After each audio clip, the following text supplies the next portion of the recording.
Duha patay sa separadong insidente sa pagkalumos sa Bago City, kag sa Hinubaan. Yaring balita nga itong gitutukan. Nasapuan niya wala na sa abuhi ang 53 anyos sa si Jonel Tarsita sa irigasyon sa Barangay Caridad, Bago City. Hunyo 14, gindeklarar nga missing si Tarsita.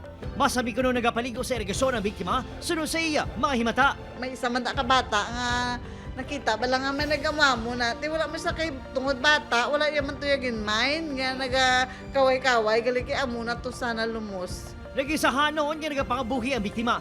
Posible nga nadanog ini kaginaanon sa tubig. Aminado barangay nga masami may nagakalumos sa lugar. Especially hubog. Pila na kahubog ang nalumos man, kagakadagdag sila sa irigasyon. Bantayan talang mayo ang mga aton mga kabataan, especially sa mga gapaligo sa irrigation.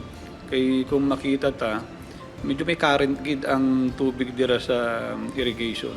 Samtang, wala na sa kabuhi sa nasapuan ang 7 anyos ng batang lalaki sa kagulangan sa barangay Bakuyangan, Hinubaan. Mayo 29, pag-report na missing ang bata matapos nagupod sa iyatiyo kag nagpadulong sa bukid agud kung tani magtipon sang dahon. Wala naging pa-autopsy ang bagay sa bata.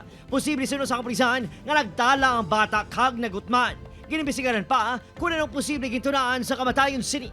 Upod kay Herald Eka, Adrian Pretos,